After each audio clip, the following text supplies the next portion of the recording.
Scouring the Overwatch subreddit for topics to talk about and quick hits, I am seeing something pop up quite often. Hey guys, EctoMaster here, and today we're going to talk a little bit about competitive concerns and really looking into it. So the first thing that we're going to touch upon is, well, we're going to go back to that video I put out last week, and that's playing the meta.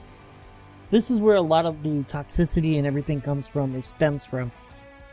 As I discussed in the last video of this, playing the meta is, well, there's a meta that the high end, the top of the top, the best of the best players in the world that are playing, and this is what it looks like. As of that video, the meta currently, and it's going to be changing once the nerfs to Ana, D.Va, and Roadhog come around, mainly Ana. Right now it's a 3-tank meta. And this is trickling down not just from the pro players, but to anybody who is playing competitive at all. That if you're not playing this certain meta, then you're not playing the game as it should be played. And this is creating a bit of a toxic environment for anybody who picks outside of the meta. Whether it be picking up, I don't know, like Tracer because you're good with Tracer, or if you're good with Widowmaker or Hanzo. As soon as you pick it, they are demanding that you switch out of that character. So much so that there was even a post that somebody put up that said, hey, I am new to the game. I am only level 26. I just got into it, and already, because I wasn't even 4 games in, somebody was telling me to switch. Yeah, and I don't understand it. I understand the meta and how everybody wants to win in competitive, and I understand why they want to win. I get that. I do. What I don't understand is demanding somebody switch because they aren't playing to how you expect the game to be played. This high-end meta is exactly what it is. It's high-end. Just because you have that hero, or that hero should be played because you believe they should, doesn't mean that they should. For example, another Twitch streamer and YouTuber was playing in competitive, and his team started complaining. One guy on the team started complaining that the other team didn't have Ana. Now that they have Ana, they're rolling us. So what we need to do is have Ana. And he sat there, and I would say it was forced gaming, and he was like, but she's not some magical hero that immediately as soon as you have her, she's going to solve all the problems. And that's the problem, is that everyone has this focused belief that this is how it should be done. And if you're not doing it, get out. I'm reporting you. You're trolling. You're griefing. Leave the game and uninstall. That toxicity is the reason why I don't go into competitive by myself. I don't believe it should be there. I believe that if a hero is not working, then you should switch. And if somebody's not switching off of a hero that is not working, then ask them politely, talk to them, talk as a team, and do that. Don't report people for picking Widowmaker at the start of a game. And this is a problem that I have been seeing, is that people report them for abusive chat. Don't do that. I don't report anybody for abusive chat unless they are being abusive in chat. The fact that you do that, it's an automatic system with that, and it shuts them out from being able to talk. Not just vocally, but they can't type either. Either way, they can't communicate, which kills it in competitive. If you can't even say, hey, I've got like 10 picks here already, and it's only been, a minute, then yeah, it causes a problem, because some people are not watching the kill feed, and that's what they need to be doing as well. If the Widowmaker is getting kill after kill after kill, the Widowmaker is working, maybe something else isn't.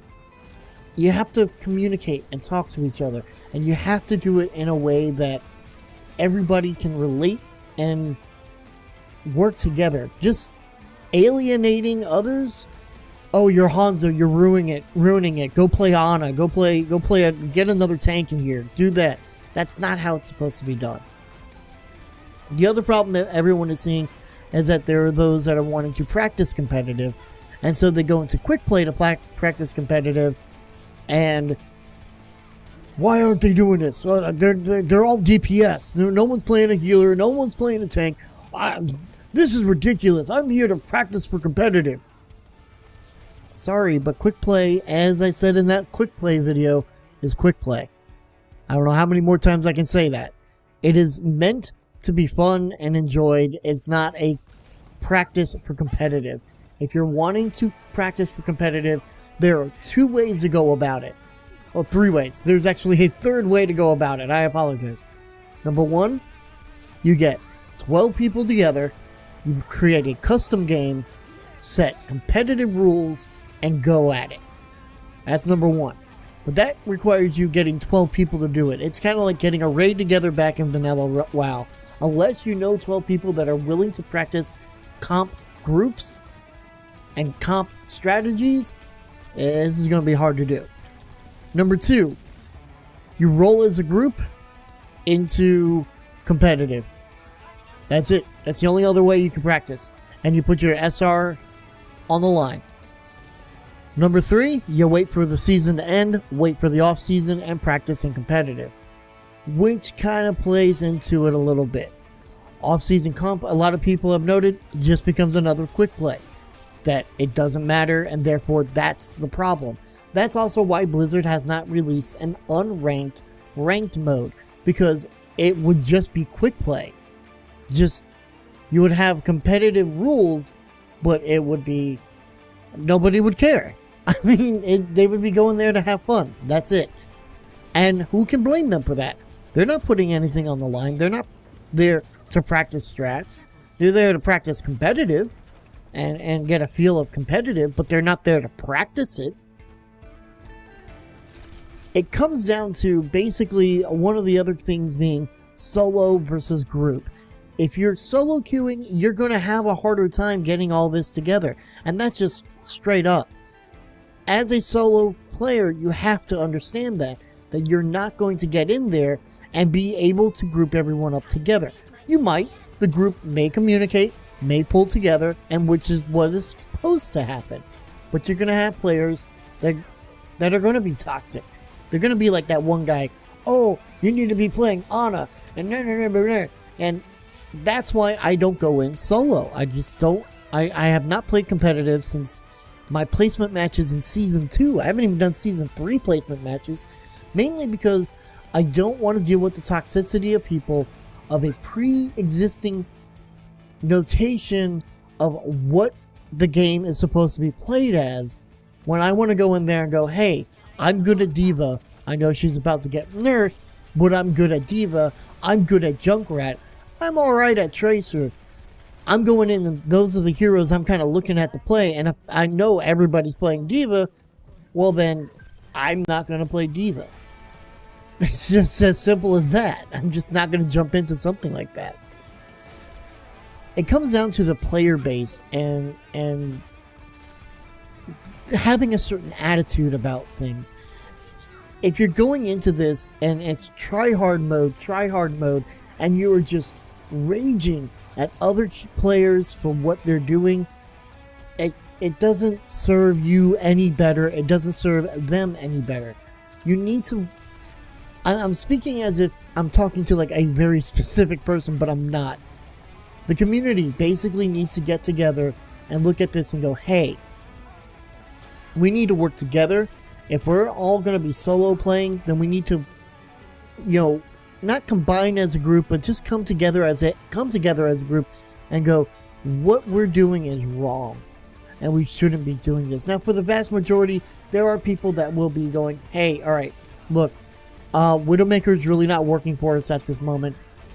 Can you try out? Is there another hero that you're good at? Something that might be able to help in this.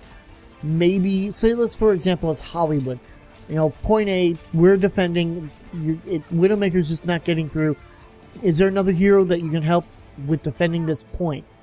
If they get the point, then yeah, if you want to switch back to Widowmaker and try and get some picks off from the distance, go right ahead. I would see no problem with that. Personally, I wouldn't see an issue, have an issue with that. Going, okay, so they're down a narrow tunnel, yeah, there's offshoots and whatnot. Yeah, you can play as Widowmaker because that's where the cart needs to go. The payload needs to move. That car needs to move down that street, around the corner, and up to the freaking building. Yeah, that's a good spot for Widowmaker. Much like on the other side on attack, that's a good spot for Widowmaker at the end when it's going towards a straight line. Everybody just funnels down in. Yeah, it's great for Widowmaker to stand there and get shots off. But to go against somebody as soon as they pick a hero, I don't understand that. I don't get it. I have never done that with somebody in quick play, let alone anything else. I've sat there and go, okay, so no healer. Alright, well then, let's just see what we do. Or I'll sit there and go, no healer. Alright, we got another tank. I'll just go ahead and play Mercy for now and see how that works. Maybe I'll try out Ana for a little bit. Until Blizzard releases a competitive unranked mode, which I don't think they will, quick play is not the place to practice comp. You're best off just practicing with a group in a either a competitive match or a custom match. Playing the meta doesn't matter, and soloing is, you're taking that risk. You have to know going into this that I may not have a team that works together. It's up to us to band together, and if we can't band together, well then, okay, move on to the next game. I know competitive is serious and try hard mode, but sometimes you just have to roll with the punches. I'll see you guys in the next video. I'm EctoMaster. Until then, I don't know. I guess I'll see. I don't know why I do this. I do this every time. I say goodbye way too many times, and yet I can never say goodbye. I'll see you in the next one, guys.